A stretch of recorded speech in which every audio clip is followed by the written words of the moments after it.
morning, or depending on when you're watching this, good afternoon, good evening, or good night. My name's Ross, and as always, told out of Voice of Radio. So today we need to take a look at the 10 most expensive, most valuable, phrase it how you will, cards from Temporal Forces. The set has been out for a couple of days now, so we can start having a look at which cards are actually separating themselves and which ones are, well, I mean, to be blunt, not separating themselves. And squeaking in at number 10, my boy, the special illustration rare of Iron Boulder, which admittedly is coming in at like a $22 card, but that's not the point.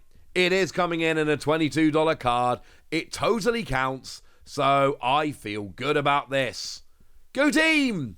And look, I love Iron Boulder, and I've told this before, I did have the reveal of the full art, which clearly makes me biased towards it, and I don't even care.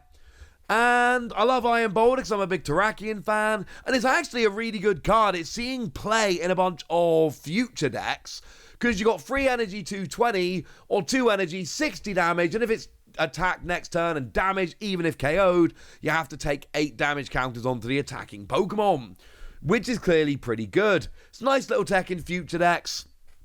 But, we'll put it this way. I'm going to ruin a surprise for you. All of the special illustration rare Paradox Pokemon are on this list. The top 5 is all special illustration rare Paradox Pokemon. And then this one comes in at number 10.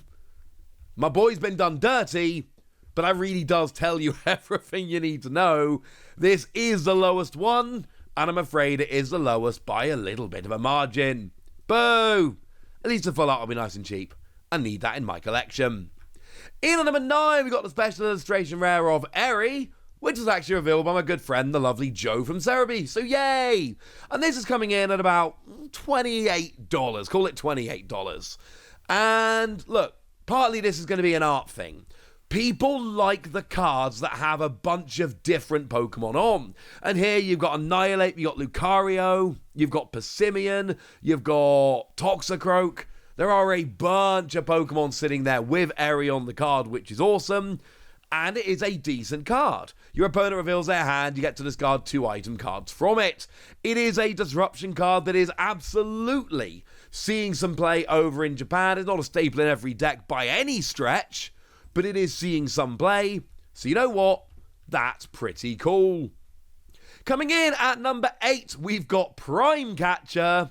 Now, this is coming in, I'm going to put it at, I don't know, $33. It's a good number, isn't it? And this is weird, because it's an ace spec. Now, to put that into context, because, this is the first set of ace specs we've had in years, second biggest ace spec is Maximum Belt at $15, and the third highest is Hero Cape at like $10.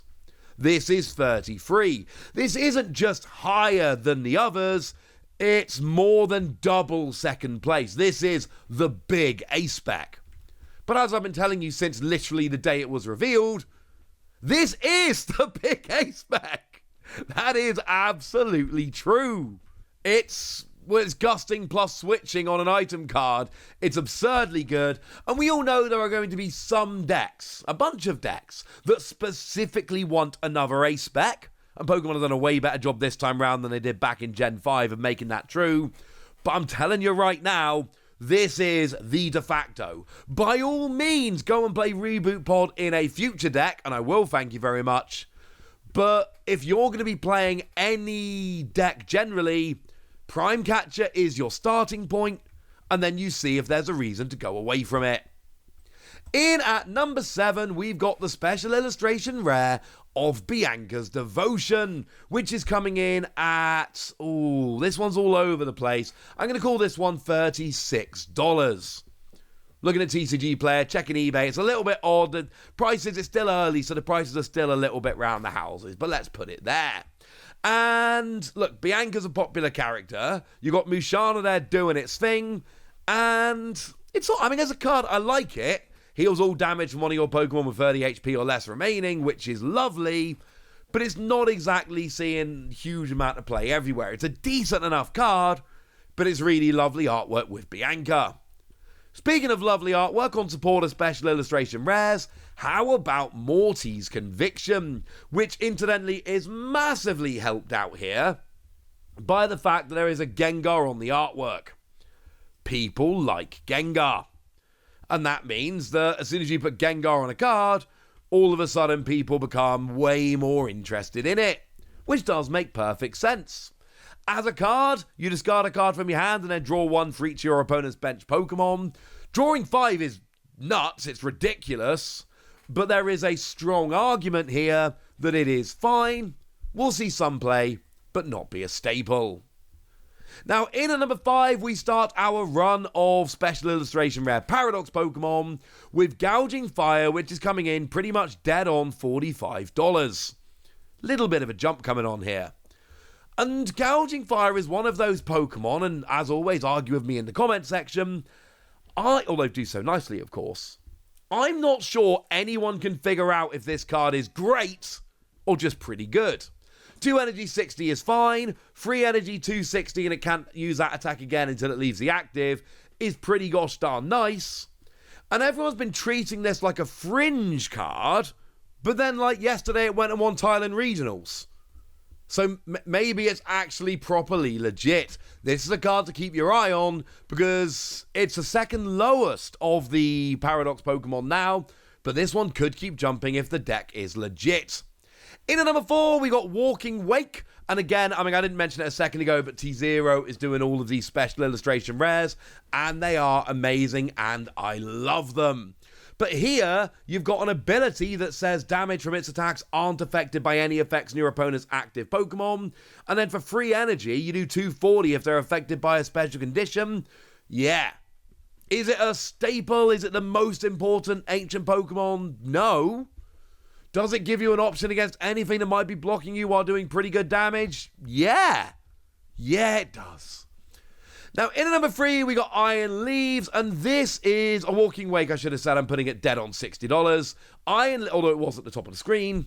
Iron Leaves, I'm only putting it at like 62. This is very close to Walking Wake.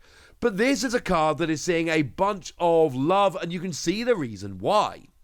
Because the attack does, coincidentally, just the right amount of damage to KO a Charizard, which is a presumptive best deck post-rotation. And then you got an ability that you bench it, switch it to the active, and move as much energy over as you like. So not only does it get a one-hit KO on Charizard, which is a good thing, incidentally, but it does so out of nowhere as a surprise. And that's kind of awesome. Outside of that, it's always nice to have a Pokemon that can take energy from everywhere and come active and smash, and yay! But it really is the Charizard factor, I think, that makes this card best. Not the only thing about it, but certainly one of the best. In at number 2, you got my chase card for the set. It is Raging Bolt, the special illustration rare, which I'm putting at about $80 with a clear note that it could tip either way very quickly. You see, there's a weird thing going on with this at the moment. Like, TCG Player's got the market price listed as $60. On eBay, you can pick it up for about $70, but the recent solds on TCG Player are all about $90. They were $80, they've started going up to $90. Is there a little bit of market manipulation going on from some people buying it out? Maybe. Is it just spiking in price because people have realised it's awesome? Maybe. So I'm putting it in at number 2, and I'm putting it in at $80, but I don't think it's going to stay at $80. It could well go up to 90 or 100. It could well drop back down. It's a very nice card. Single energy, discard your hand, draw 6. Or 2 energy, discard any basic from your energy from your Pokemon. 70 for each energy you discarded in this way. Clearly a great card. No argument that it's not a great card. But it's not up there seeing the level of play as, say, the number 1 card on this list. So I would be a little bit careful. But number 1's Iron Crown, and this makes perfect sense. I'm putting this at about $100. And again, the market price on TCG Player hasn't quite caught up to that. But if I'm looking on eBay at the moment, and I'm trying to buy an English version of this special illustration rare, I'm paying over a ton. The new listings, there's a 175, there's a 125, they're all a bit silly, frankly. But over on TCG Player, the last solds, you're all looking in the round of about $100. And this is happening just like Raging Bolt, but is more sensible, because actually future decks are looking very good post-rotation, and Twin Shottle's the attack nobody cares. But the ability Cobalt Command says you do an extra 20 damage on your future Pokemon's attacks. And it stacks. So you need 3, although I'm going to be honest with you, I've been testing this deck. It's basically this with Iron Hands and Miraidon. There's other things you can tech in, like your Iron Boulder, like I said, but the Super Broom Boom version of the deck, which is what I like, just plays those 3 Pokemon. And I was playing with 3 in my deck, and I've lost a couple of games because I wasn't playing a 4th, and I'm pretty sure when I go back tonight, my deck's going to have 4 of them in. It's a really good card that is played as a 3 or 4 of in a top deck. And this is the best version of it. Sure, you can play the regular version and that will be cheaper. But right now, this is where we are. And this is the clear number 1. And it's not just the clear number 1. It also makes sense for this to be the number 1. Get ready for this to be the number 1 for a while.